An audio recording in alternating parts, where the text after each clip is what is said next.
Dr. J. Davis coming at you on week's episode of Marijuana Mind with yours truly and my Lady in Red co-host. Lady in What the the you gotta goes between red and green. Cynthia gosh, you're so Brewer. out of practice. You're so out of practice. This is hard to watch. Keep going. But I that was really all I got. We have a good show coming at you. We have one of our regulars, so to speak. Repeat offenders. Yes. Michael Minardi. You probably recognize him if you're watching us on YouTube because you can see him. And I understand that you have a lot to say today, but Cynthia wanted to give you a little, she wanted to laud your credentials a little bit first. And If you don't know him, then you should. Yeah. Like that's it. Like cannabis attorney, fighting the good fight since the very beginning. One of my oldest contacts that I've known since I started in this industry. He's been on our show. He is now hold the title holder for the most frequent guest. It was him and Dr. Barry Gordon, but now it's just Michael Minardi. He is obviously owner and operator of Minardi Law, focuses on a lot of cannabis litigation nightmares that have happened to Floridians, and is not afraid of taking up a good fight. Does not matter who the opponent is. You'll take it to the Supreme Court. You'll take it to the FDLE. You'll take it to the governor if you have to. Is there anyone that you wouldn't go up against, Michael? No, I mean my wife. That's actually a great answer. Yeah, thank you. what She about She's Doc? scares me. She scares me a little bit too. Did you pick No, on Godzilla? no, she's beautiful. Oh my gosh, she's beautiful. Does she still? I don't know. Last time I saw her, she had short blonde hair, and she keeps them in check. Yeah, it's a little longer these days, but absolutely, she's wonderful. We're doing I'm awesome. You're loving the married life, the family life, Oh, all of that. absolutely. How long have you 100, been married? but almost 3 years now. Yeah. A little We over weren't 3 years. invited. Yeah. Small Yeah. wedding. Oh, that's what they always say when they don't want to invite everybody. See, I get it though. I don't blame you. So I love it that you told me today there's a hard stop because the kids in the drive up line are only available to be picked up between a certain hour. But then what happens if you don't pick them up? Do they Oh, keep them? then you just get a call, right? We wish. Yeah. Yeah, Do you you get just get on punished? their S list. Okay, yeah, we want to keep you off of that list, but we want to keep the people and the listeners informed of everything that's happening in Florida, and also some shit that's happening that we did not really expect from our previous phone call today. Michael, you've taken on a huge increase of cases. Tell us a little bit about this new fluctuation of cases that have come your way and towards your So office. I guess the two cases that I'm most worried about for patients and people in the cannabis space are an uptick in cannabis DUIs Mm. and patients getting arrested for not having their cannabis in their packaging from the dispensary. And I have a cop in one case, and luckily the state is dismissing it, but I've seen arrests in a few different areas now on this basis. The vape pens, so you have your True Leaf cartridge and a vape pen, and it's on the vape pen in your car, and you get pulled over. There's a possibility a cop What? that doesn't like it could arrest you for legal possession of cannabis, that vape pen, because it's So not in the because it's not packaging. in the packaging and it was Yeah, applied to a battery, which is the only method of delivery into your person, are we supposed yeah. to take it off before and after every use? Or That seems to be what we're supposed to do to be 100% compliant with the law. okay, how about this? What if I have capsules that I purchased and I don't want to bring all the capsules with me? That's it, honey. I'm sorry. You got to bring it in the packaging. So I would suggest you then dump out the rest of them at home and bring your handful of capsules with you in the container from the dispensary. So Do you Well, think let that me. there is a little bit of almost like exploitation of patients by this influx of like, random law enforcement involvement with DUIs? I Like, think it's disgusting, and these two things go hand in hand together, right? Because if you have a vape pen in reachable distance, or your I car do. has the odor of cannabis, right? When you're driving, you now have like, okay, now I smell the odor of cannabis. He has got a vape pen in a reachable distance where they could have been smoking it. It's not in the packaging. But the vape So pens now don't I smell like suspect you of cannabis. DUI and illegal possession. But Well, okay, I but have a not few, exactly, Justin. You can say a vape pen smells like cannabis because what if you do smell it? okay, Like well, so there's no smell-o-vision test. a few things. One, I thought that since the Farm Bill passed, that policemen were no longer supposed to be able to pull people out or to search them based That's on gone, sight sweetie. or smell. Yeah, that was so long ago. You're so old school. I love it. Isn't So, it cute? so this issue, and I learned on it only about it, like within the past 6 months, Mhm. was argued in the Second District Court of Appeal.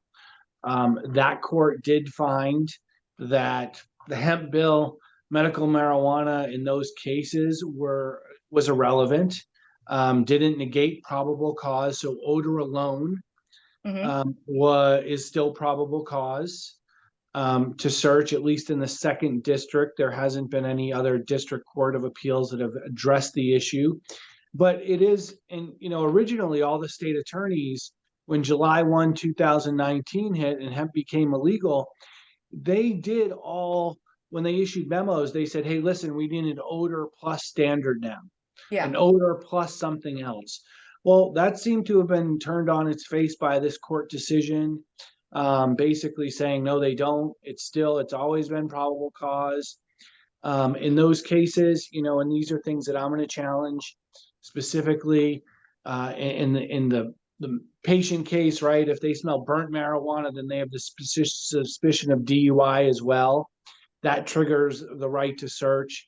I do believe in, and I have a couple of cases where people have hemp licenses, whether or not, as soon as they know about the fact that they're a legal hemp licensed an entity, then the odor of cannabis then negates probable cause for the search. Hmm. Um, and medical patients who are in that situation, they have probable cause for search just from the odor as well. So those are two things that I think maybe I'm going to try to distinguish between the case law that already exists. And again, what happens and how cases get to our Florida Supreme Court a lot of times is there becomes a conflict between two courts of appeals. So if we had Hmm. one of these cases over in Palm Beach or Broward or Miami-Dade or something like that, that said, no, this isn't probable cause, that conflicted with the DCA, the second DCA, then that would be potentially a case that our Florida Supreme Court would reach and decide on the issue ultimately. They have Let's. declined to Uh-huh.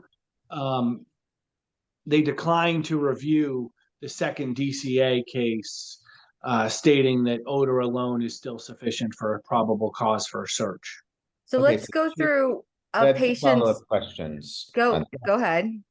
one, what if you have, because you can buy, over the counter, you can buy hemp cigarettes or CBD, which is legal. So what if you have that in your car, first of all? How can they prove that that wasn't what you were using? And the second one is that a lot of vape pens are not labeled. So how do they know, are they going to take it and take it back to a lab and test it? How do they know it's not just smokeless tobacco? So, with the vape pen issue, that is a huge problem in that, their field tests can't really test for vape pens. Interestingly enough, in one of the videos of the body cams of the cops, he's educating the other officer. He's like, well, you can clearly tell this is not tobacco and this is cannabis because of the fact, and I don't really know, I've never really seen the tobacco ones, but I guess they're super much more liquidy. So the bubble moves quicker, much quicker, and They they have a PGVG, like propylene glycol vegetable glycerin that they can mix that you can't use in cannabis, so it looks very less viscous. It so moves. he said, that's the way they tell the difference between them, was his position on the issue.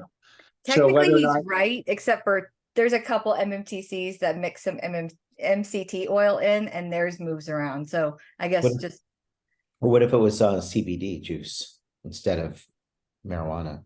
CBD vape. Yeah. So, that becomes an issue because really their field side tests on the side of the road can't test for CBD. And I'm actually dealing with a patient now who was arrested for the vape pen out of her package. She also had CBD hemp gummies on her as well, and they seized it all. And we're trying to get that property returned. So it is a huge issue because they can take those things and they can't do field side tests on edibles and things like that. So really, it just becomes an issue where people are SOL. Yeah. Or you call me and we try to fight it and get shit set right. Because it's a huge problem right now. And the second part of your question, with people, exactly, you can go into hemp store. You don't have to have any labeling or packaging or whatever. After you get out of the hemp store with hemp, you can have it in any manner or form that you want. Doesn't have to be in packaging. Doesn't have to have its label on it. It just can't be So, sexy to kids, right? well, I After. mean, honestly, if you buy it and take your hemp flower at home and you make it into sexy to kids products and you're not selling it, you can do that, right? The Well, yeah, retailers can't you're do that. right. You could do that. But after the legislative session of last year, where they were Right. trying to limit the hemp, and then Yeah. everybody and their brother decided to go speak and give testimony about how they would be adversely affected, they did say, okay, we all agree. We don't want kids to get their hands on it. So don't let it be sexy to kids where they are going to want attractive to kids. Sorry. They're going to want it. They think it's candy. So they all agreed, fine, we won't make it attractive to kids. But that actually hasn't been officially implemented, has it? Oh, absolutely, it has. People have had stop orders in their stores. Absolutely. I've seen a lot of attractive things that remind me very Well, similarly of products that I could buy at like the convenience store. it just depends on whether or not the department walks Yep. into that store or not. The same thing, there's still stores you can buy THCA products in. But in other stores they've already given them cease and desist and stop order sales. They've required farmers to destroy the crops for THCA flower. So but going back to your second question, so these people can be pulled over, and this is a thing that Cynthia and I were talking about, and really, kind of why we first spoke about today was the testing, the field test. So if you have 100% legal test hemp, or a Delta 8 spray, or THCV, or THCA flower, or anything of that nature, it is going to test high. And there's a high possibility that even though it's a legal product, that you're going to get arrested for it as cannabis with the way their field tests work. So um, I'm Because worried it for doesn't people. work. It Yeah, it doesn't doesn't work. work. There's nothing. If I could go right now and take a solvent test that turns purple when I put pot in it and it's actually accurate, then there would be a lot more evil and a lot more good you could do in the testing space. But like, we haven't gotten there yet. We don't even have standardization in testing with really expensive instrumentation, let alone something that you flick and that turns and then drops and is purple, and that means you go to jail. You Purple know could what? mean You know what she um, sounds like to me, Michael? what? An expert witness. An She expert witness does. indeed. A I subject agree. matter expert and vetted and all of that stuff. But here's the thing, Michael, I want to know, I'm a patient of the program. Okay. I have not had to utilize your attorney services. Thankfully. Thank God yet. But I know that if I did, I would be in great hands. Now, if I came to you and I said, I was pulled over in a routine traffic violation because I rolled through a stop sign. I was in a rush. I had to pee, whatever the excuses. I did have an infraction. They were pulling me over. They smelled cannabis. They went into my vehicle. They witnessed cannabis wherever, in the approved container, but it was in the vehicle, but it was in the approved container. And I was given a field sobriety test. What would that look like? So what we're seeing right now is they are doing the regular DUI roadside sobriety tests. So you blow? No, so you don't blow on the roadside. No. None of that is roadside. Yeah, So that's on the roadside, that's the finger to nose, that's the walk and turn, that's the one leg stand. There's the typical three that are approved. Now, what I've seen added for the cannabis is Ooh. that in sort of the finger to nose, right? The idea is that you you stand with your feet together, you put your head back and you close your eyes. There's allegedly some eyelid flutter that happens if you're impaired, and Justin, potentially some leg please, tremors. please do us the honor. I mean, he's talking about something called nystagmus, which can No, occur. it's not. Ooh. That is not nystagmus, is something different. So nystagmus, and they do use that as well. Nystagmus is when they put a pen in front of your eyes and you have to follow it Mhm. from the side to side. And honestly, for alcohol, that works. Like you can actually see the difference in a person's eye movement when they're under the influence of alcohol. But that's different than what we're talking about here. And They're for talking about the nose, eyes fluttering while you're doing this activity. not even while you're doing anything, Ooh. they just have you put your head back and your eyes back, and then they just look at your eyes. They put a flashlight over your eyes and they Mhm. look at you. Don't do anything. You just stand there. And allegedly you have eye flutter. I don't see much science on it. That There's a seems little, awfully imprecise. and then that's, and then it's a question of, um, and this is phase two of really the DUI situation.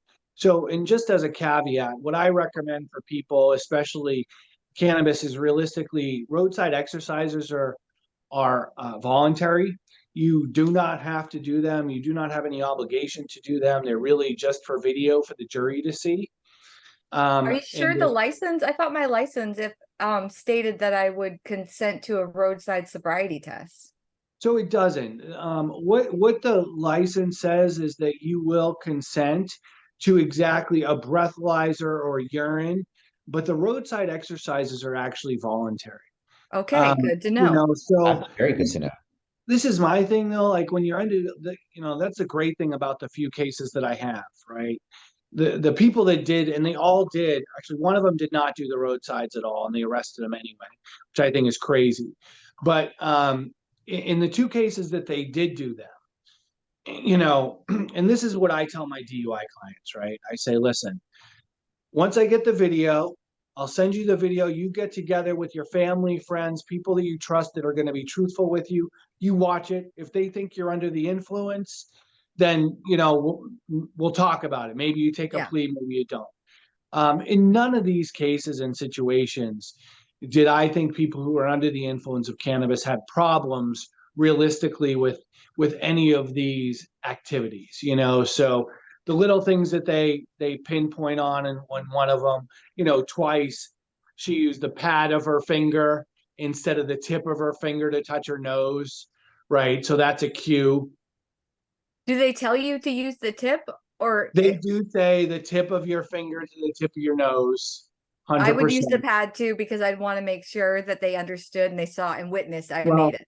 that's a cue that you may be potentially under the influence and that you're not following directions. The walk and turn thing, and standing in the instructional stance is a cue they get people on, because They they would tell get you to me stand every like that. time because if they say walk the line and I start two-stepping, they're going to be like, see, she can't follow directions. She's obviously under the influence. Because she, Exactly. And then you get down to the yeah, end and you have to do like the turn a certain way. You keep one foot stepper and then you take small steps with your other foot around. you can't do a People, kickball change. no, you can't do that. So there's those little things that people get on, but it's really the little things that I see in the cannabis DUI cases. It's not like, with alcohol and you're doing the kind of, you hold one foot up for 30 seconds, and you're in alcohol, you're like this, you're swaying. Yeah, they Like fall you can't do this. over. And even when you're just standing, doing the head back and stuff like that, sometimes with alcohol, you see that sway kind of back and forth. I don't see it with these cannabis people. So we do file motions to exclude the roadsides, but it's a catch-22. It's like the roadsides look great. Like I can't imagine anyone would think this person is under the influence. And this is where I don't know where cops are on the issue, right? So you can't smoke and drive, right? So you can't smoke down the street, hitting your vape pen and driving, or smoking a joint and driving. That's Right. illegal, just like an open container thing, right? So, Yep. but with cannabis, it's a really interesting situation because So this becomes a situation. In one case, the cop's like, well, they admitted to smoking within the last hour or about an hour ago or a couple hours ago. So that becomes, they're like, oh, so that's a sign of impairment. But, just like with alcohol, right? You can drink and then drive. Right. And get a DUI. You No, don't, he's I saying as never, long as you're under the limit. no, I'm saying you It's can 100% drink legal. and drive and not be in trouble or get in trouble depending on what activity happens. Well, but Like, I'm just saying it's a totally legal thing to do, yes. right? Unless you're under the influence to a certain extent. But And you having a get beer, caught. having a wine, having a jack, but stay with, I mean, but you can drink and drive legally, right? Yeah. And most people do in our society have, and never mind on a Sunday during football season, right? Everyone's out having one or two beers at least, and then driving home. So it becomes that extent of where do we declare impairment, right? Yeah. So that's really where it becomes illegal, right? Is when it becomes impaired. So being And smoked measurement of or being impairment. correct, being smoking or under the influence of cannabis and driving is not illegal. And that's why I don't know if these cops are kind of making that, like, okay, I smell cannabis, he's got a vape pen here, it's a DUI, regardless of how he looks, regardless of how he answers the question, how he does on the roadsides, I'm going to arrest him for cannabis. And they know that second phase, which you were talking about with regards to your ID, right? So once you get arrested for DUI and they request a blood, breath, or urine, you have to consent to that. Right. If you don't, then your license is automatically suspended, etc. So this becomes issue number 2 for cannabis. Oh, yeah. So what happens is when you test for cannabis in a urine, typically, they're going to come up with an inactive metabolite, right? It's delta 9 nor THC tetrahydrocannabinol. So it's a slightly different molecule that, from experts that we have, does not in fact show any indication of impairment. It's just Right? presence. Yes. Correct. And it's actually it's presence at some point in time. It's not even like alcohol where it's only in your system for 8 to 12 hours. Oh, no, it could be in there for a long time, over 90 days in some people. Correct. Well, any patient, I think it would probably stay in over 90 days who's a regular user and using every day. No question. I've had some clients on probation have taken, 6 months to get clean. So if you have an expert witness that testifies to that, don't they have to essentially throw that out as a valid test? Well, see, these are issues that haven't necessarily been litigated in the state of Florida yet. So, and it's interesting in this one case that the state's, kind of dropping down to a careless driving, which is a traffic ticket. The judge was like, I know what the witness is going to come and testify to, and that's fine. So she felt that that was okay. But these issues have not been litigated throughout the state. The admissibility of the roadside exercises, in evidence against the person, the fact that they're a patient, issues like that against the person, and exactly that, the urine, whether or not that could be and would be admissible in a case against the person as evidence of impairment. Our position is obviously it's not. And not only that, it can't distinguish between someone using marijuana or hemp. Right. So it's got a various amount of problems, but these are all things we're litigating. Pinellas, Hillsborough County. We've had one in Pasco County. I had one years ago in St. Lucie County, and this is before we had medical marijuana and hemp being legal. So it was different situations, but we are starting to see a rise in them and more people dealing with this situation.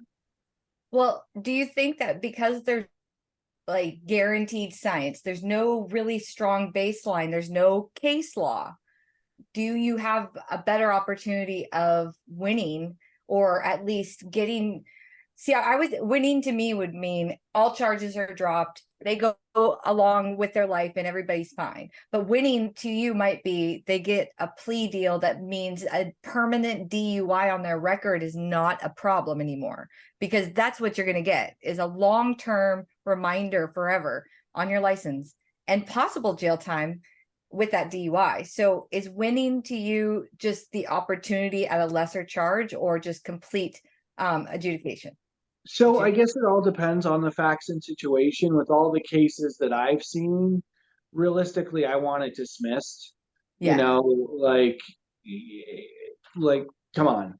So, but winning has many different levels, right? So Could each make one of a those, precedent, right? If yeah, you correct, and each one of those motions can win, right? So two things can happen, right?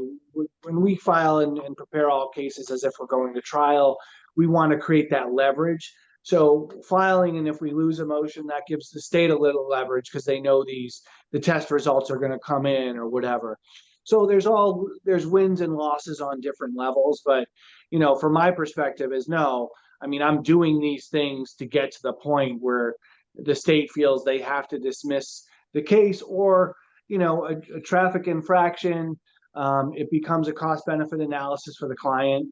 The minimum of an expert witness, a toxicologist, is going to be $3,000 for the person, and things like that. So there's additional costs that they have to, but I pose everyone in the position, give them the best case scenario, put the case in a position where we have the ability to win, and then ultimately, it's up to the client as to what they do. I mean, a careless driving on a DUI, that's a win. That's fine for me. Yeah.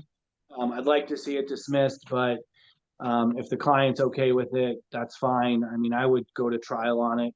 They can't charge it. They can't prove a careless driving. I know that. He's Like not that's afraid of not a an issue. fight, and I love that.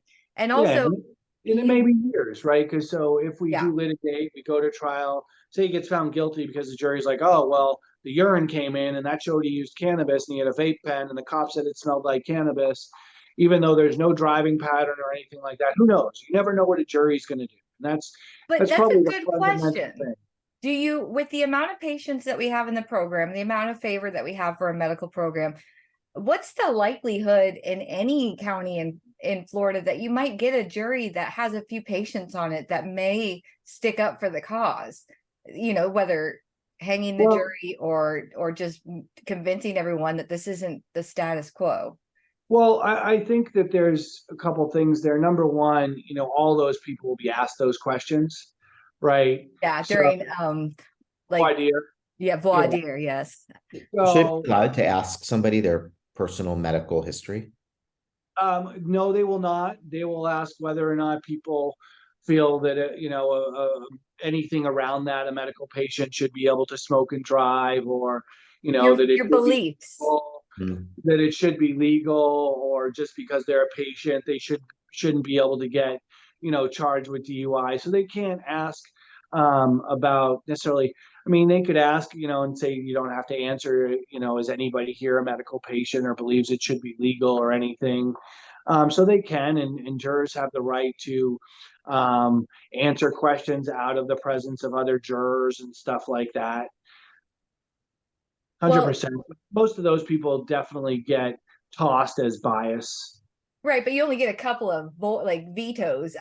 One No, you for do? cause. Yeah. So for example, and honestly, I think in cannabis cases right now, especially for possession and things of that nature, it may be difficult to get a jury. Yeah. Because no, cause we have unlimited amount. So if Oh, anybody's like, no, cannabis is evil, if you have 10 people that say that, no, I can excuse all of them for cause.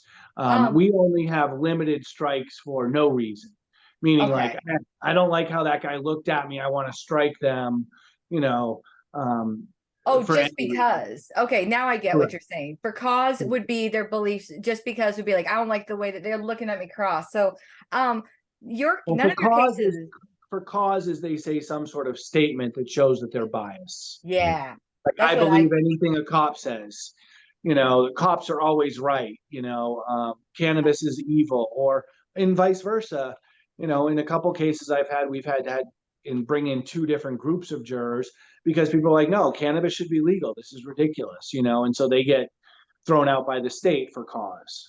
so if I say cannabis is awesome, when they ask me if I have any opinions on insurance violations, I should just be like, cannabis is awesome. And they'll be like, she's crazy. We're going to let her go.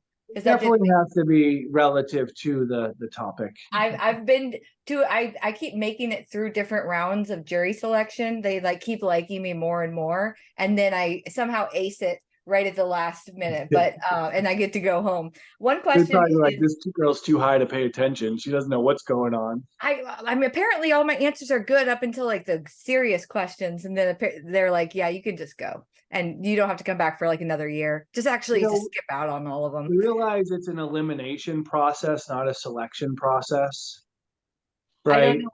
What I are some what are some So- easy questions that are very easy answers that are very generic that anyone could use to very quickly get tossed out of a jury? No. I want to know what we can say to a cop, what we're allowed to say to a cop if we get pulled over.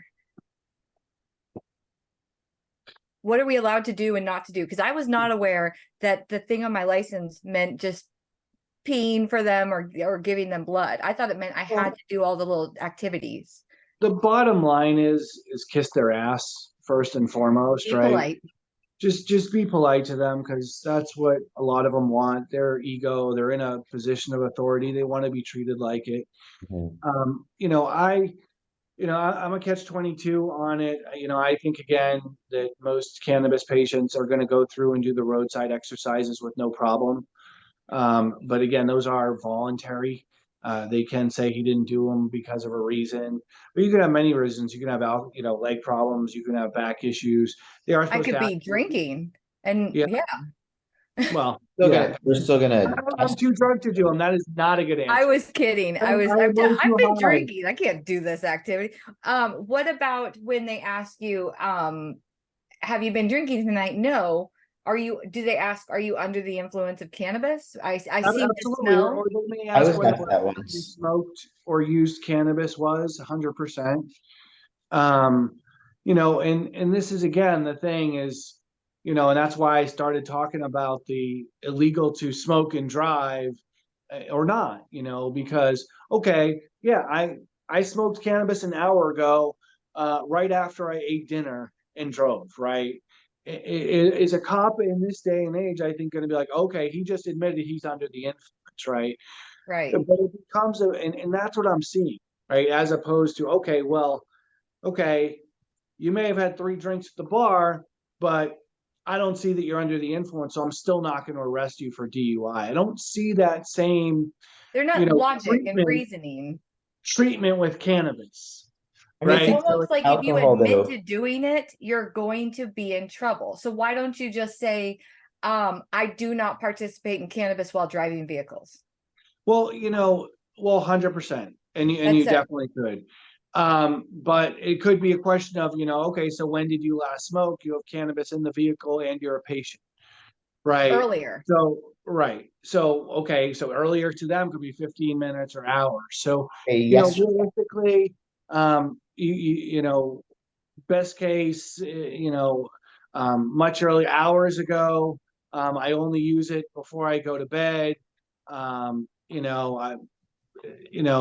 things yes. like that. Realistically, I only medicate when so needed in my home, and I did that earlier, and now it's later. But I guess mostly it's don't just be a really, it's just sassy, really but be this. polite and honest. Yeah, it's really to give. I wouldn't say give any time frame more than 4 hours ago. I think would always be a safe time frame to give them or statement to state to them.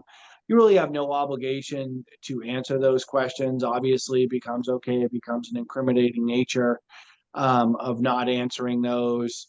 And say that you'd like to speak to your lawyer before you do Can any you of be those. arrested if when you got pulled over for a routine traffic violation, you did do something to get pulled over? They're not just going to smell you driving by. Then they start asking you questions and you just don't answer. Can they arrest you? So yeah, they can. So technically, the cop will. So ultimately, right, what happens in this, and this is one of the cases that we have that they drop down. So as soon as he gets out, oh, we smell cannabis. Oh, ask out of the vehicle. He will you do roadside exercises? No. I want you to let you know that this can be used against you in front of a jury, and that if you don't do roadside exercises, then I'm going to base my decision to arrest you on what I've observed of you thus far. And so they make that arrest based on what they've seen thus far at that point in What if time. it was just a small violation, like rolling through a stop sign, which you wouldn't normally get arrested, you'd get a ticket. Well, and I think that's a huge problem with cops' cases. That's why I say not doing any of those things doesn't further give them any other evidence of, okay, so say you're doing the one leg stand and you have to put your foot down or you're not good with balance. Like most people, if you walk down the street, I would say is like, hey, stop. You do a one leg stand. I want you to stand. I'm going to stand right in front of you, in front of your face, and hold that leg up for 30 seconds, point it up. Make sure you're looking at your toe the whole time and count out loud. I'd be like, are you high? Right. But Get so away that's the from me. stuff that's happening, right? Yes. In these DUIs and things. And I get it. It's a combination of can you follow directions, complete simple motor skills at the same time, right? That's what they're assessing. So What if they thought you were drunk, but they're doing that because they think you're high? Like, what if you no, were actually drunk? Can they get you for both? Oh, absolutely they can. They could, and they could also, if they say, well, he only blew. So this is the thing that we're seeing in the cases that we've had so far is everyone who has done it and blown has blown zeros, straight zeros. So there's no alcohol, there's no odor of alcohol involved in these cases at all.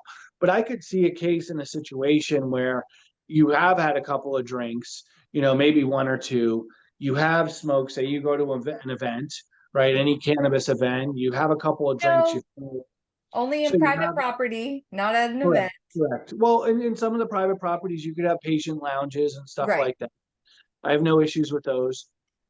So you have that compounding factor where you could maybe blow or test under the 0.08 or 0.05% alcohol and then test positive for the cannabis. And they're like, well, because of the combination of two, it's a exponential factor to Or what if combine. they don't make I have you not seen blow? that yet. What if they don't make you blow, but because they assume you're under cannabis influence, but you are in fact under So alcohol? so this is really the where the videos come in, right? Yeah. So they can prove DUI under the influence of any controlled substance. Doesn't matter what it is, right? The only one that has a criteria for a Right. specific amount is alcohol, right? But otherwise, it's any controlled substance to the extent your normal faculties are impaired. Normal faculties, walking, talking, ability to make decisions, judge distances, or otherwise perform the everyday tasks of life, right? So that's where the videos come in. That's why I was talking about like, well, like you're a yoga instructor, you can do the roadside exercises no problem and get through them. And so a jury is looking at it. And that's why I started with what I say to my clients. I get the DUI video, the roadsides or the interaction on the side of the street. I send it to them. I'm like, listen, watch this with your friends, family, see what they think. Because a jury is just that. They're members of the public that are coming in to make a determination on whether or not this person's under the influence. What would you think if this was somebody? Yeah, that's a great thing to do, Michael. That's And very so, interesting. I think society, this is one topic. They know it when they see it. Yeah. Like you can tell in someone's voice, the way they're acting, the way they're standing. In You a could lot of facially profile a stoner. So, and well, the stoner issue is different. But even if you profile a stoner, like, do they look like they're under the influence to the extent where are they talking correctly? Are they answering questions? Right. Did they pull over correctly? Is there any driving pattern really that's not excusable? Drive Like this case, he got pulled over. There's no driving pattern. He used his blinker in Florida, Right. not once but twice in front of the cop, and had one of these reflectors over his license plate. Another person had only lived here for a couple months. Took a wrong turn down a one way, which honestly made I did a that earlier mistake. this year. Right. She made a mistake. just I did that in a super parking lot once, totally sober. Yeah. So, that last week. what a lot of people don't know, Totally like, so. so coming up to a stop sign, you're supposed to stop before the white line. If you don't, that's a traffic infraction. 99% of people, and I mean, I'm kind of anal. I stop for 3 seconds, but I watch people constantly because I want to know, like in reality, like are cops bullshit when they're pulling people over for all these things a lot, or do people actually do it? And I'll tell you, like it's very rare, unless there's oncoming traffic, that someone stops at a red light or a stop sign on a right on red or something like that. It's Right. people don't do it. I thought Like it they was just don't a stop. suggestion, like, Like they don't do it. Like just watch. Pay attention sometime. If you're like at a stop sign, just watch those people taking a right on red or at a red light. Like people don't do it. I've seen people That drive where I can comes. look at them and I'm like, that I'm gonna back off because that guy looks like he's drunk and I don't want to get hurt. There's no cops around. But I don't think the lay person sees enough actual footage from vehicles, like police vehicles, of actual pullovers where they could say, oh, if that was me, I would never have pulled them over. If I was on that jury, I would never convict them because that's not bad. The guy I saw last week on the highway was bad, but Yeah. I would always say fight it. Yeah. Go watch at a stop sign a few times and you count how many. I guarantee 8 out of 10 of them are not stopping on a right on red or any red right turn or a stop sign coming to a complete stop. And I've noticed that, and with it, because you see people get pulled over for traffic infractions all the time that Yeah. then end up in horrible results for them. And so my number one advice to everybody is always like use your cruise control, like use your blinker all the time, and just obey traffic laws to not and make sure you stop and not think you stop, but Put your actually weed in your trunk.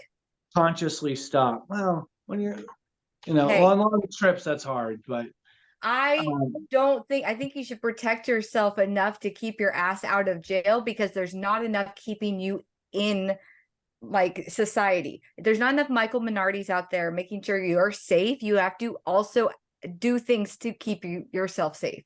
So don't let low-hanging fruit be the reason you end up in sharps, which is the jail out here. And I think patients are low-hanging fruit right now. Always. In addition to We have everything to. you recommended about being smart for, just pay attention to the traffic laws.